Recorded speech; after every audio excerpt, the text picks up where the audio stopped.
Hello, bienvenue sur ma chaîne. Si vous ne me connaissez pas encore, je me présente, je suis Yannick Lassman et j'ai avec moi mon acolyte, la super, la fantastique.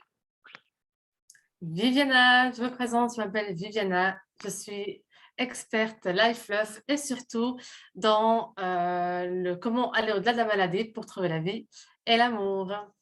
Et moi, donc, moi, j'adore parler de la résilience parce que c'est mon dada et je vous ai ramené une personne qui est la définition de la résilience, en fait. Moi, je me disais déjà que moi, je pouvais être la photo de la résilience si on regardait dans un dictionnaire. Mais elle, en fait, ben voilà, c'est aussi la version féminine. On met la photo de la résilience et je pense que c'est elle aussi.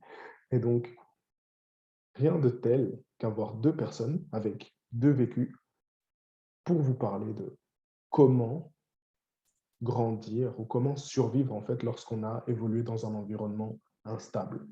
Parce que c'est quelque chose d'assez particulier. Je trouve vraiment qu'à l'heure actuelle, on a l'impression de délaisser le côté un peu humain qu'on a eu lorsqu'on a grandi. Quand on est devenu un adulte, il y a des choses, en fait, il y a eu des carences, il y a eu des choses que nous avons vécues qui ont été assez difficiles. Et en fait, ces choses-là, tant qu'on ne les a pas réglées, eh bien, elles nous rongent. Ça fait partie de nous, ça reste, ça conditionne certains de nos comportements et on n'arrive pas à comprendre pourquoi est-ce qu'on agit de telle ou de telle manière parce qu'en fait, on n'a pas été voir au plus profond de nous et on n'arrive pas à se comprendre. Et tout ça, pourquoi? Ben parce que l'environnement dans lequel on a grandi, ce que nous avons vécu, a fait de nous les personnes que nous sommes. Et la manière dont nous l'avons survécu et comment on est passé outre, ben, c'est ça en fait qui fait de nous des êtres exceptionnels. Je ne sais pas ce que tu en penses. Oui, c'est vrai, en effet, rien de tel que deux personnes comme nous pour pouvoir vous transmettre au mieux tout ce qu'on a pu traverser et apprendre ainsi que construire nos propres armes pour aller au-delà des difficultés qu'on a eues par, par tous les défis mis, enfin, mis par la vie. Et c'est vrai qu'on s'est dit pourquoi pas, enfin, en tout cas moi, pourquoi pas ne pas me joindre à Yannick, qui est aussi une preuve de résilience dont j'ai très peu, voire pas du tout vu, Mmh. mis à part la mienne. Et encore, avant de le rencontrer, je savais même pas ce que c'était la résilience. Moi, pour moi, ça faisait partie de moi. Non, mais c'est vrai. Moi, pour moi, ça faisait partie de moi et je savais même pas ce que c'était. Et c'est en effet quand j'ai rencontré ce merveilleux coach Yannick Lassman que je me suis dit: «Mais en fait, je suis résiliente et je savais même pas, quoi». Et c'est là qu'on s'est dit: «Mais pourquoi pas, du coup, s'assembler les 2 pour vous partager, du coup, nos expériences». Exactement. Et d'ailleurs, quand on parle d'environnement instable, ben, la définition d'un environnement instable n'est pas la même pour tout le monde. Il y a une base générale qui est dans un environnement en fait, dans lequel nous n'avons pas les clés, les armes qui nous permettent de nous construire et d'évoluer de manière saine ou la plus optimale. Et donc, c'est ça en fait la définition d'un environnement instable.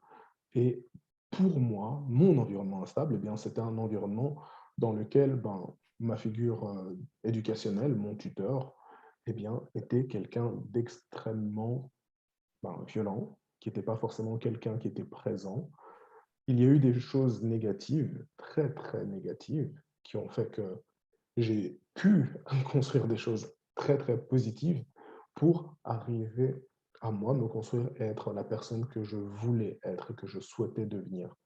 Et mon environnement instable, eh bien, c'est de pouvoir me dire que j'ai grandi dans un endroit où j'avais pas forcément les signes de reconnaissance dont j'avais besoin. J'avais pas forcément l'amour dont j'avais besoin.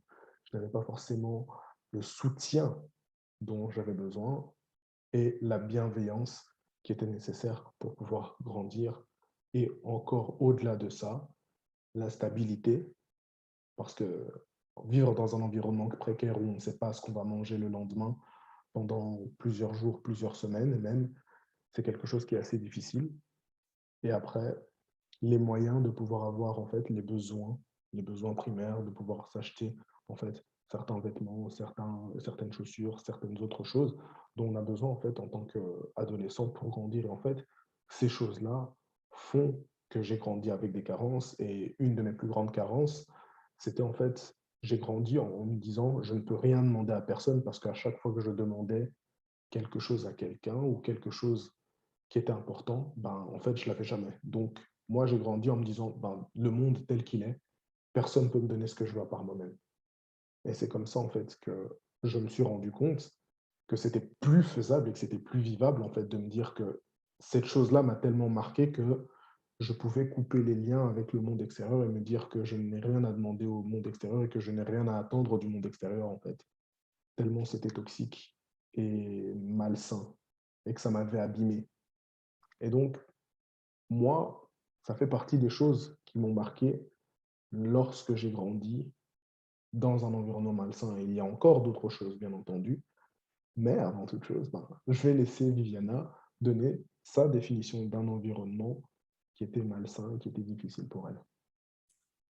Alors moi, tout d'abord, j'ai vécu très longtemps en espèce de stand-by, en pilote automatique.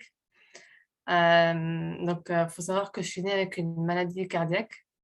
À ma naissance, j'ai rapidement été opérée à 8 jours de naissance et j'ai été dans un environnement surprotégé, à la fois avec des parents qui se sont sacrifiés pour nous apporter de quoi pouvoir enfin, nous nourrir. Et en fait, ça a eu des conséquences car ben, du coup, donc j'ai grandi, enfin, je suis née au Portugal. J'ai été retirée de la famille proche pour pouvoir être suivie en Suisse dans un hôpital qu'on appelle du coup le CHUV, qui est un grand hôpital universitaire renommé. Et en fait, j'ai passé ben, la plupart de mon temps à l'hôpital. Donc j'ai eu un effet carencé, un manque d'amour paternel, qui veut dire aussi ben, manque d'affection, manque de considération. J'étais en effet d'un autre côté surprotégée, mais cette surprotection n'était pas en effet très saine pour moi. Parce que du coup, ça m'interdisait de vivre ma propre vie. Même étant un enfant, bah, le fait de faire attention à si, d'entendre toujours le même disque rayé, c'est pas évident. Et pour moi, l'instabilité a commencé à être très conséquence pour moi. Quand à l'école, j'ai commencé à subir de l'harcèlement. Donc à ce niveau-là, quand en fait j'ai pris conscience que dans le monde extérieur, c'était malsain et que j'arrivais à la maison et je voulais transmettre mon mal-être et qu'en fait j'étais pas entendue, j'étais pas écoutée et c'était assez banalisé en fait. C'était un peu, ben, tu différente, tu malade. Donc j'ai grandi vraiment avec cette étiquette malade et du fait, ben, en fait, c'est normal quand, en gros, voilà quoi. Et c'est plus tard justement que j'ai pris conscience et justement lorsque j'ai voulu mettre en place, cette chaîne YouTube, c'est aussi pour aider les gens parce que j'ai pris conscience et c'est très une grande métaphore, c'est que, j'ai toujours que je suis dans un monde sauvage et qu'en fait j'ai cette vie et il faut que je me débrouille pour survivre en fait et c'est vraiment ça. C'est qu'inconsciemment, en parallèle, quand j'allais à l'hôpital, je me sentais très bien. J'étais chez moi. Donc ça voulait dire qu'inconsciemment, où j'étais mon chez-moi, racine, ben, c'était pas l'environnement pour moi. Donc automatiquement, j'avais des comportements m'isoler ou j'étais très dans ma bulle. Mais en fait, inconsciemment, c'était juste pour être en connexion avec moi-même parce que c'est moi qui me nourrissais et qui me donnait la force de continuer à me battre et aller au-delà de tout ce que j'ai pu vivre, quoi. Hem donc voilà, l'environnement instable, c'est vraiment ce lien de, ben, après plus tard, quand j'avais des notes à l'école, c'était, ben, pas reconnu par rapport aux notes, je suis bête, enfin voilà. Non seulement j'avais le harcèlement à l'école, mais à la maison, c'était pareil. Mmh. Donc c'est clair qu'un enfant qui est déjà alors j'aime pas employer le mot handicap, mais je vais l'employer dans cette situation-là, c'est vraiment ça. Quand on a un handicap de se concentrer à l'école, quand on essaie de faire une école normale, au-delà des médecins qui voulaient me mettre dans une école spécialisée et moi j'ai tout fait pour pas y aller, et qu'en fait en plus du stress, j'étais épileptique aussi donc je peux pas être sous tension.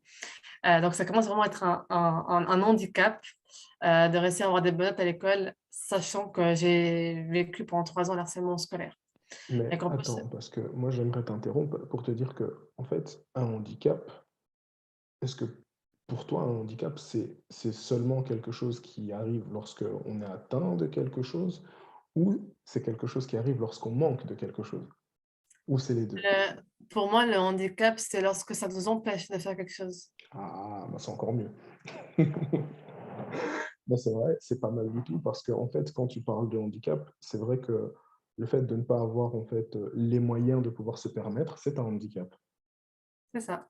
Et en fait, quand on n'a pas forcément les moyens d'être dans un environnement stable qui nous donne la force de pouvoir, par exemple, avoir des bonnes notes, avoir, l'écoute dont nous avons besoin pour nous sentir bien, pouvoir se sentir, en fait, soi-même avec notre noyau, les membres de notre famille et de partager les choses importantes.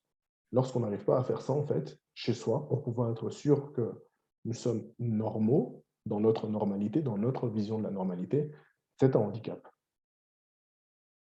En effet. OK. Parce que comme toi, tu es atteinte de maladie et peut-être qu'il y a des gens qui regardent cette vidéo qui ont été atteints d'une maladie et d'autres qui n'ont pas de maladie, qui ne sont pas atteints de maladie comme moi. Mais un handicap, ce n'est pas juste, comme Viviane a fait, hein, c'est pas qu'une maladie, c'est manquer de quelque chose qui nous empêche en fait de faire ce que nous voulons ou ce que nous pouvons. Et justement, moi, en tant qu'oratrice, le pourquoi je mesure mes mots, c'est que malheureusement, dans l'environnement toxique de la maladie, c'est facile de dire, «Tu es handicapé parce que tu es malade» et cetera. Mais la maladie ne fait pas qui vous êtes, en fait. Pour moi, au jour d'aujourd'hui, je ne suis pas handicapée. Même si ça m'empêche de faire certaines choses, mais pour moi, un handicap, c'est vraiment de ne pas réussir à faire ce que je dois faire. Et au jour d'aujourd'hui, si j'ai fait tout ce cheminement sur moi, de grandir dans cet environnement instable, fait aussi qu'en fait, au jour d'aujourd'hui, il n'y a plus rien qui m'arrête. Donc au jour d'aujourd'hui, je crois que même si un jour je dois avoir une jambe en moins, ça ne sera pas un handicap. C'est la société qui fait en sorte qu'on soit handicapés. Après, c'est clair qu'on a une incapacité à faire d'autres choses, mais le handicap ne fait pas de la personne ce qu'elle est, elle fait pas de enfin, la maladie ne fait pas de la personne ce qu'elle est. OK. Et pour toi, c'est quoi les 3 plus grands handicaps que tu as eus? Moi, ça a été, au niveau de la scolarité, un vrai handicap. Tu avais 1. Et lorsqu'on m'a donné 3 mois à vivre, parce que je me suis sentie mourir et ça m'énervait. Je suis quelqu'un, ben, pleine de vie, quoi. Viviana, c'est pleine de vie. Viviana, pleine de vie, exactement. Et la troisième, c'est, le fait, de justement ne plus pouvoir travailler, d'être dans la résilience, de ne plus pouvoir faire ce que, je voulais faire, réaliser, qui était, être ou sage-femme ou travailler au bloc opératoire. Ouais, de pouvoir faire ce deuil-là, quoi, de se dire que tu abandonnes un peu, que c'est plus une voie. Ouais, c'est vrai que ce sont des handicaps forts. Pour moi, ben, c'était le fait de grandir en fait sans les 2 parents. Donc ce qui veut dire que je suis handicapé dans les relations humaines parce que toutes les relations en fait que j'avais étaient complètement biaisées avec les êtres humains. Donc c'est pour ça que j'ai eu du mal même très longtemps à m'affirmer. Pourquoi? Faire simple, parce que pour moi c'est un handicap. À partir du moment où je n'ai pas d'interaction bienveillante, où j'en ai eu qu'avec mon père jusqu'à mes 10 ans, mais à partir de mes 10 ans et quelques, et où à chaque fois que j'avais quelque chose, je ne pouvais pas parler. Chaque fois qu'il y avait quelque chose qui se passait, j'étais toujours en tort. Je n'avais jamais mon mot à dire. Donc, lorsque quelqu'un grandit en fait comme ça, le fait de s'affirmer, ça devient impossible parce que c'est pas quelque chose en fait qui est normal. Pourquoi? Ben, parce que dès qu'on va dire quelque chose, on va avoir l'herbe coupée sous le pied. Donc, pour moi, en fait, le manque d'affirmation est un handicap parce que c'était vraiment quelque chose qui m'a vraiment, allez, qui m'a tenu pendant longtemps. Deuxièmement, ben, justement, comme je le disais, c'était aussi les interactions hommes-femmes, donc les interactions parentales qui sont censées être vues, visibles, c'est quelque chose que nous sommes censés voir tous les jours au quotidien, chose que je n'ai jamais vue, vu que justement, je n'ai jamais connu ma mère, mon père n'était pas avec quelqu'un, et mon oncle, mon tuteur, donc justement, lui ne vivait pas sa relation en fait avec nous au quotidien. Donc, ce qui fait que grandir sans savoir comment parler aux femmes, grandir sans savoir comment les interactions hommes-femmes se passaient, eh bien, c'était aussi un handicap. Pourquoi? Ben, parce que à certains moments dans ma vie, j'avais vraiment du mal en fait à partager, à comprendre et à savoir comment est-ce que je pouvais faire le pas. Et le troisième handicap, ben, c'était la faute de moyens. C'était le fait de me dire, en fait, ben, je ne peux rien faire. Je ne peux pas étudier comme les autres. Je ne peux pas avoir l'environnement le plus stable comme les autres. Et je n'ai pas le soutien nécessaire pour me permettre, en fait, de me surpasser, de sortir de ma zone de confort et avoir l'appui nécessaire. Et pour moi, ça a été des handicaps parce que pour d'autres personnes, ça peut ne pas l'être. Il y a plusieurs formes de handicap et je pense que chacun vit un handicap à sa façon et j'invite les personnes qui regardent la vidéo, ben, justement, de se dire ben, quel a été un handicap ou une grande difficulté qu'ils ont eu à surmonter dans leur vie. Parce que moi, je parle de ça parce que j'ai réussi à faire un travail sur ça et parce que j'ai étudié et parce que nous avons eu un vécu, je pense, toi et moi, Viviana, qui fait que nous avons réussi à passer outre la majorité de nos handicaps, et à nous guérir et à avancer. Et donc, c'est la raison aussi pour laquelle nous sommes devenus coachs, que nous sommes devenus des experts justement dans nos propres domaines pour pouvoir accompagner les gens, pour pouvoir leur donner les outils, pour pouvoir leur faire réaliser en fait que peu importe de là où on part dans la vie, et aussi bien quelqu'un qui est complètement différent, atypique, quelqu'un qui a passé en fait toute son enfance dans un hôpital, quelqu'un qui n'a pas eu de parents, quelqu'un qui en a eu mais qui n'était pas forcément là, eh bien, peu importe les cartes que la vie nous a distribuées, c'est possible en fait d'être une personne qui brille. Et c'est pour ça en fait que peu importe le handicap que vous avez, peu importe les handicaps avec lesquels vous avez grandi, c'est possible de passer au-delà de ça, de faire preuve de résilience et comme le dit Viviana, de vivre, aller au-delà de tout ça et d'avoir la vie et l'amour. C'est très important.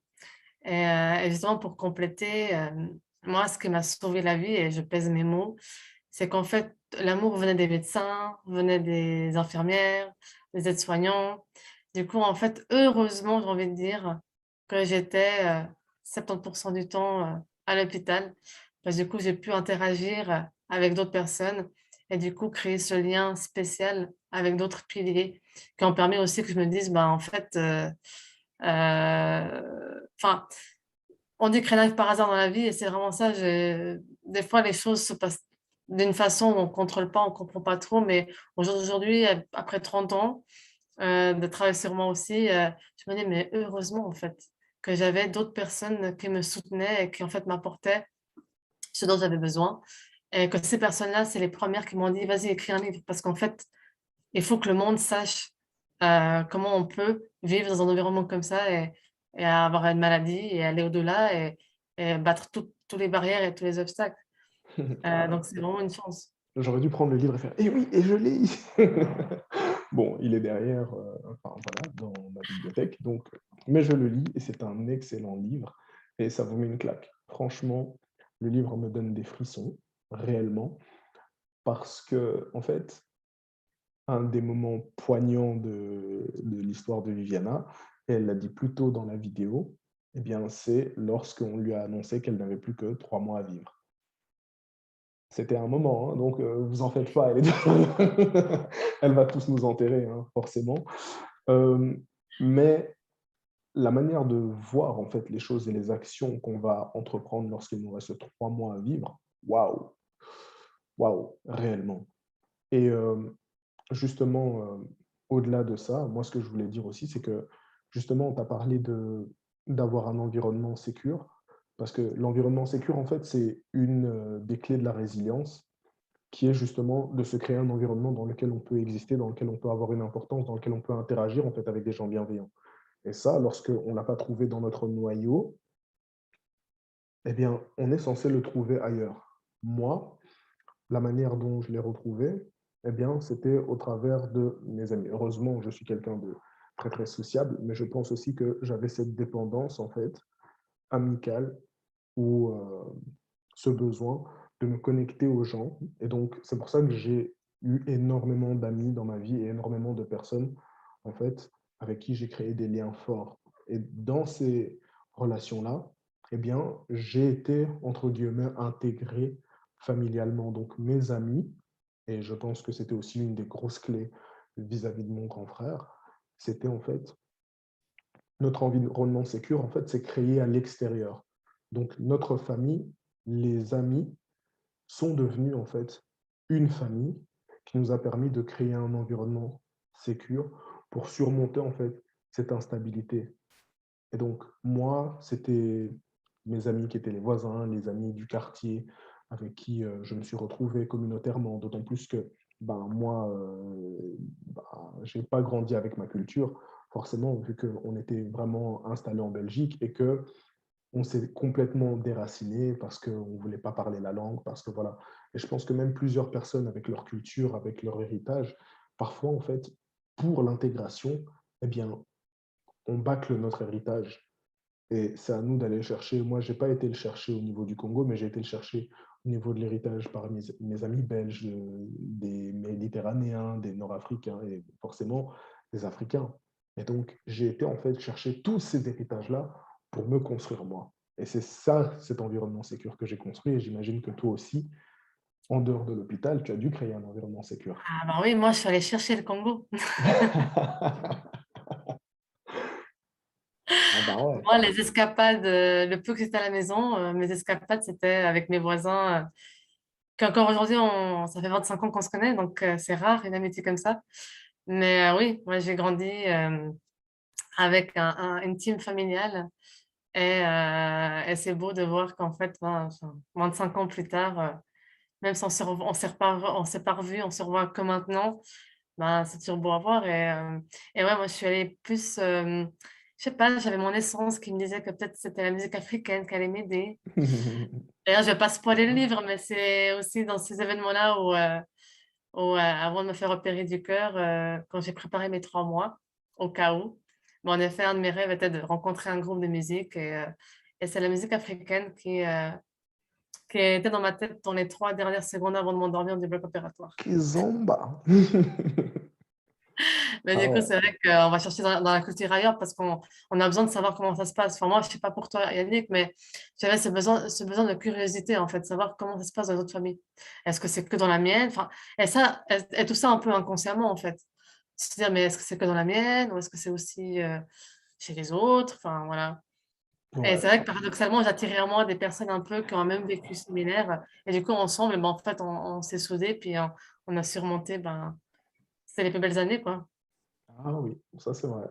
Et en fait, moi, une chose dont je me suis rendu compte, c'est que peu importe le vécu que j'avais, ben, et peu importe le vécu différent, c'est que ailleurs, c'est pas forcément plus rose, forcément, mais ailleurs, ça peut être plus arrosé.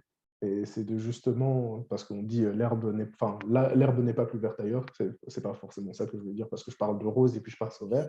Non, l'herbe n'est pas plus verte ailleurs, mais l'herbe est là, en fait, là où on arrose. Et lorsque chez nous, eh ben, le jardin n'est pas entretenu, on n'arrose pas, en fait, correctement, on ne donne pas les nutriments nécessaires à ce que un être humain grandisse ou la vie grandisse, en fait, eh ben, l'herbe n'est pas entretenue.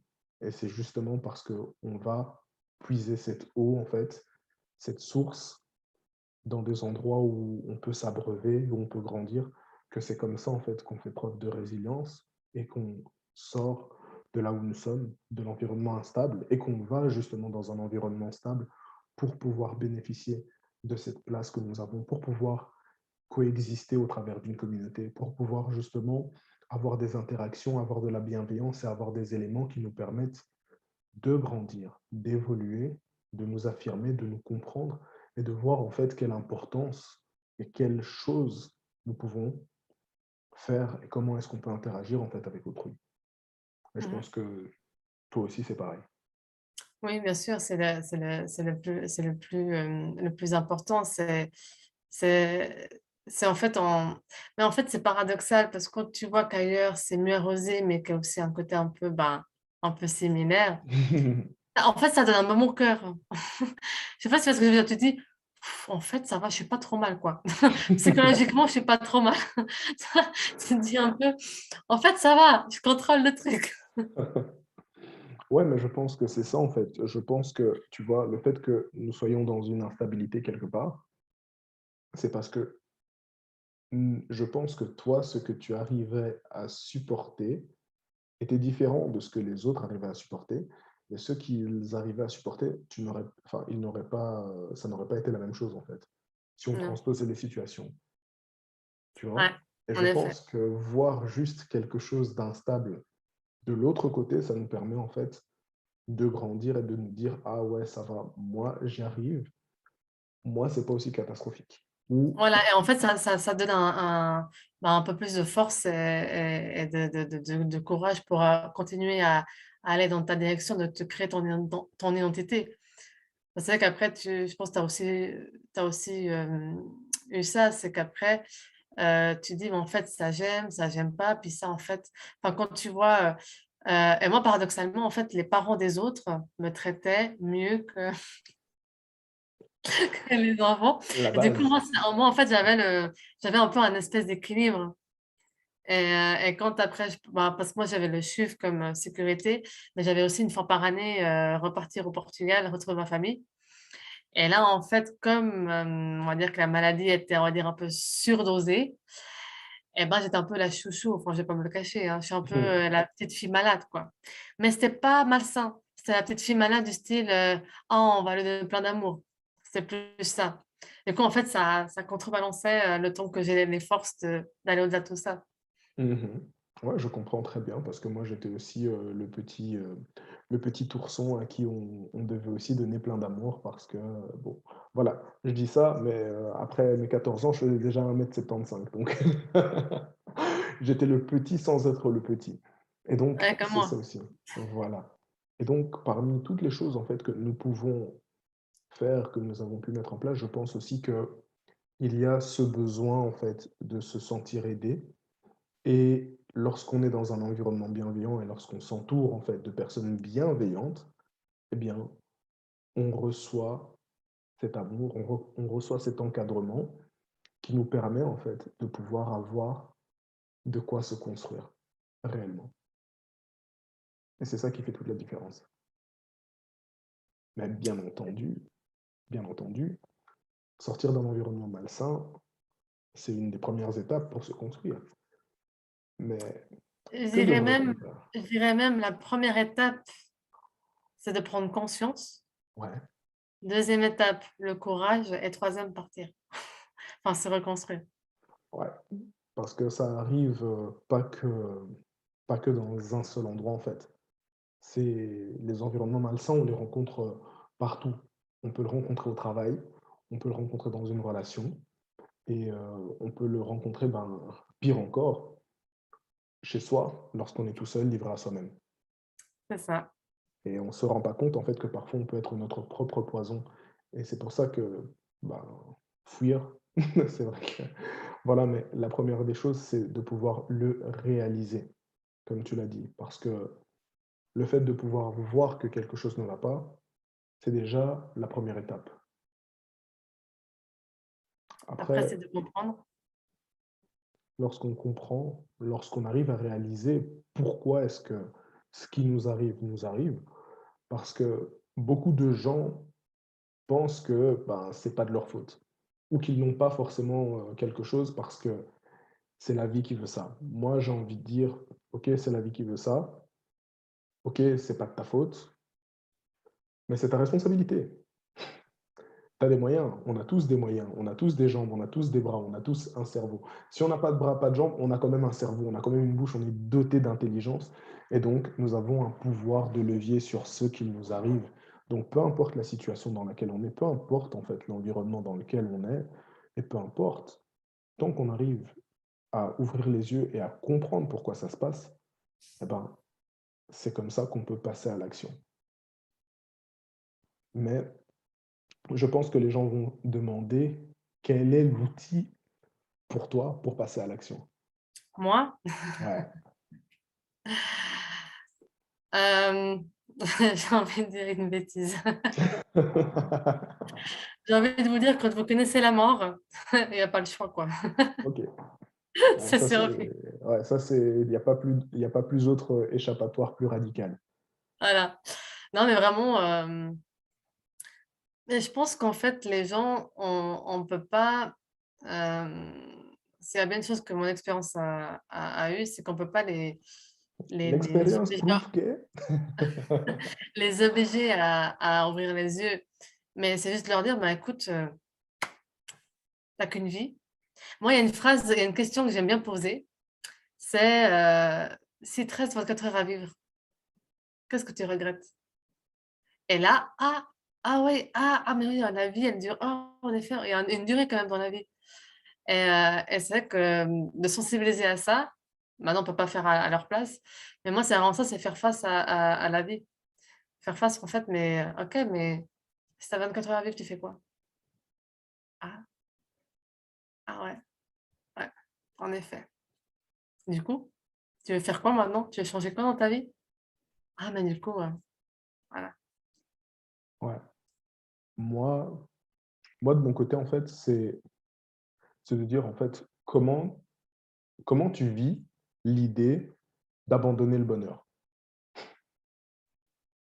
tu vois? Moi, c'est ça, en fait. Comment est-ce qu'on vit l'idée d'abandonner le bonheur? Parce qu'à un moment donné, on choisit. C'est OK, tu es devant la situation, il y a un côté le bonheur, de l'autre côté le malheur. Et donc, si tu décides de rester dans une situation qui ne te convient pas, qui ne te plaît pas et qui te ronge, c'est OK, comment tu te sens lorsque tu as le choix entre choisir le bonheur et le malheur, de te dire: «OK, ben, moi, je veux le malheur et je mets le bonheur de côté». Moi, c'est ça. Parce que pour moi, c'est rationnel. Si tu ne veux pas choisir le bonheur, c'est que tu choisis le malheur. C'est pas un choix que tu fais de pleine conscience, c'est un choix inconscient, mais c'est un choix. Et en fait, on est tous aux commandes de nos choix. Et si tu veux pas choisir le bonheur, si quelqu'un ne veut pas choisir le bonheur, obligatoirement, il choisit ce qu'il y a d'autre. Et la prochaine étape, ben, quelle est-elle? Une fois qu'on arrive à s'extirper d'un environnement qui est instable, C'est comment se reconstruire malgré le manque. ah, ce sera le sujet de la prochaine vidéo? Je crois que oui, hein. Je crois que oui. Je crois que, Ah, oui, je crois que oui ouais. aussi. Restez attentifs aux prochaines vidéos. Comment se reconstruire malgré les manques. Voilà. Et je vous dis à la semaine À la prochaine. semaine prochaine. Et cette vidéo, devinez où est-ce qu'elle va se trouver? Voilà. Donc vous savez où aller. C'est sur la chaîne de Viviana. Viviana Fonseca, renaître de ses cendres. Vous allez trouver cette magnifique prochaine vidéo sur ma chaîne. Restez attentifs. À la semaine prochaine. Ciao, Ciao, ciao. ciao.